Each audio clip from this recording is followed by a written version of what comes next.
Hello everyone, I'm Tanmayi Patgaonkar and this is my PowerPoint presentation on simulated activity to improve participation in grocery shopping for persons with cognitive impairment.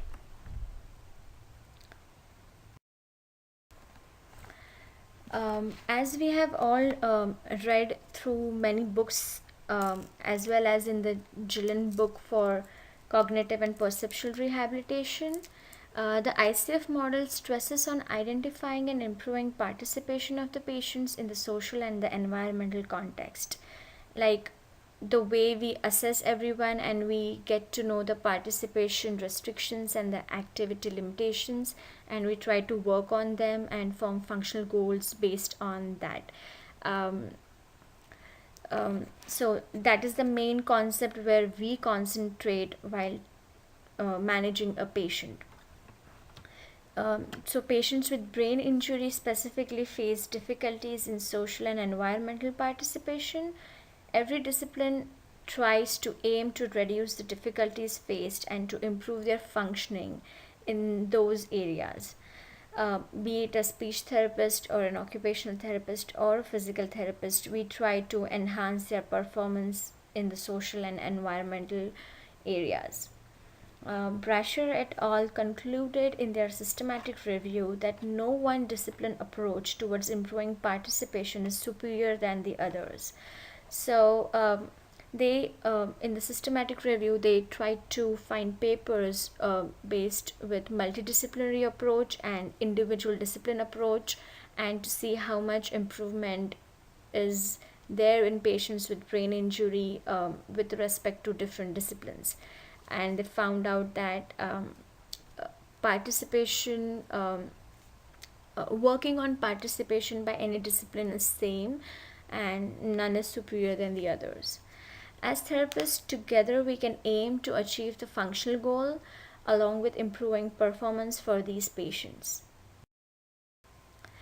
In the physical rehabilitation book of O11 and our cognitive and perceptual rehabilitation book, they have discussed various strategies to implement task specific training and to improve the environmental participation. In most of the studies and the systematic reviews, I have seen that they have concentrated on improving only one part of the task at a time and then teaching as a whole, be it planning, sequencing, error correction, computerized dual tasking exercises, or task switching. Um, Most of the brain injury patients have difficulty in doing activities of daily living like bathing, cooking, or going out and collecting their mail, or just having a walk in the garden to meet the neighbors, or going grocery shopping with an assistant. These are things which they would like to do on a long term basis, and they face difficulties. They perceive difficulties either because of their sensory motor impairments or majorly because of their cognitive impairments. And I have focused for my presentation on the grocery shopping part, and I have developed a proposal to how to improve their grocery shopping and how to reduce the difficulties and problems faced by them. So, whenever they're practicing and performing task specific training in a simulated environment, may help the individuals transfer their skills to the actual environment. This was the concept which made me think that probably if they work in a simulated similar environment, they can actually have less problems when they actually go grocery shopping. Kulit et al. In their randomized control trial proposed that divided attention training program to improve the dual task performance in patients with severe traumatic brain injury has shown improvement. Although most of the tasks chosen in this study were activities of daily living limited to the home, and they were done in the confines of a therapy room, um, this somehow made me think that can we expand it beyond the confines of the therapy room, or we can bring the environment completely inside the therapy room, simulating it that way. So, my training strategy proposal is that most training programs which I have observed are limited to therapy rooms, or nowadays virtual environments are a big craze with the therapists. Um, in my pediatric studies, I have come across few simulation programs for children with ADHD for school setting training. Like, these children are trained to sit in the school and attend lectures, and the training is done in the therapy room, which is simulated as a school classroom with benches, teachers, blackboards, air conditioning, places to keep their bags, children of other age beside them, how to use a bathroom which is in their school, and everything, so that they feel as if they are being trained in the school, when actually they are being trained in the therapy room, uh, and it becomes easier for them to perform the same task at the school, as it is similar to that environment. So, based on this idea, I was like, similarly, I would propose a training program to help the population with brain injury to be trained to perform grocery shopping in a simulated grocery shop. So, it's kind of not a big room, but a medium sized room with interiors similarly to a local grocery store like a Walmart or Myers. There will be shelves and racks organized the way it is in the grocery store. Um, there are like shopping, food items, few vegetables, cans, etc. There will be billing and checkout counters. There will be air conditioning and temperature control, people walking around and control of density of the crowd around, announcements and music players, change of flooring and carpets, trolleys, baskets, bags, or assistance for help, brightness and lightning control. And these are few of the things which we can add to the simulation room. And based on these, we can work on the memory, the attention deficits, and the executive dysfunctions which are assessed in these patients, and which um, propose a problem for these patients when they go grocery shopping. This is I've just taken out pics just to show like what arrangements and aisles and rows should be like. Though in a therapy room we cannot bring so much of the stuff, but even one or two, so that we can teach them how to look out for the objects, how to touch, feel them, put it in the basket, how to tick off items on their checklist and everything. So, uh, planning, sequencing are the different things which we can teach them while in the grocery store.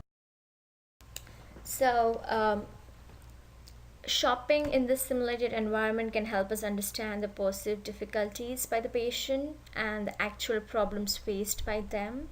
With regards to all disciplines, this simulation will help in better training. One can modify the environment by changing the temperature, floor surface, building areas, density of the population around, colors, lightings, announcements, music playing, etc. We can train the patients with memory, attention, executive task functions, as I said before, planning, sequencing, identifying difficulties, errors, self correction, and awareness can be taught in this actual environment. So, the different types of training strategies which we usually use and which we have learned throughout our coursework, we can actually use those things in this simulated environment and apply them and teach them. As an OT, like working on strategies like making a list of groceries, searching an item through a clutter, sustained attention on a task at hand, sequencing to go about the shopping core will become easier for the therapist as well as the patient. And as a PT oriented approach, I would really like to work on pushing a cart through a grocery store, collecting items from the shelf, stopping and starting while walking, searching through the rows, turning their heads, maintaining their balance, maneuvering a wheelchair or an automatic car at the store. These can be some of the goals and some of the actual therapy approaches which we can be achieved while training in the simulation. This training can be preceded by a virtual grocery shopping game, usually virtual imagery. Um, this was one of the games which was used in a pediatric therapy rehabilitation center where I used to work back in India, and this was used just for fun, but I kind of liked it, and this can be used in adults too, to give them a walk through the grocery store and what we might be going to help them do it, um, just like pre-training imagery. So after the virtual trip, we can make one trip to the grocery store, the most frequently visited by the patient, to get the general idea and feel of the environment by the therapist, as well as to observe how the patient behaves in their environment. So once we get the general idea, we can make the appropriate changes to the simulating room in the in the simulating shopping room to form the similar environment. And at the end of the training program, we can visit again back to the actual grocery store so that we can assess how much improvement we are able to achieve in these patients. um, Various outcome measures for the different tasks we are training the patient can be used to assess their improvements. If we are more working on their memory or divided attention, or we are working on dual tasking or sequencing or planning, so the appropriate outcome measures which we have learned throughout the course can be used according to the individual patient requirements. The This is one of the limitations which I found out, and I have jotted down few ideas which might help overcome this limitation. The major limitation is that this sounds to be really costly for the rehabilitation department, and approving such a big simulated room is something which is going to be hard in the pockets. So few of my ideas or to convince about this idea to the department would be like, this is something long term, because this idea would never go out in the bin with time, because you're simulating the different environments in which the patient really is looking forward to work or live in. So it's going to be there for long term. Secondly, we can make arrangements to modify this environment into whichever environment is required for different kinds of patients. Like, we can visit their home, and if they have certain things in their home which we would like to work during the therapy, but would like to give a simulation as if they're working in their home, we can try to modify those things accordingly. And most of the things which would be in the simulation room would be like, the plastic shelves and everything, vegetables and everything would be kept uh, probably for a few days. We can most of the therapy room have kitchen simulations the way they have, but it's like attached to the therapy room and based in a corner, but we would just like to make it into their home or something. And this simulation room can be used by other rehabilitation services too, so we can cut the cost in this direction. Also, I'm a big supporter of natural environment training, because I have worked with children, and it's been found through literature reviews and even through observation by therapists that children like to work in the natural environment more, and they tend to improve, and it is good to teach them in that natural environment as they spend maximum time in that environment. If this can be applied for pediatrics, then I think this can also be applied to adults. And we kind of overestimate their abilities at times, that they can generalize everything learned from the therapy room to their home environment, and probably we can directly teach it in their natural environment.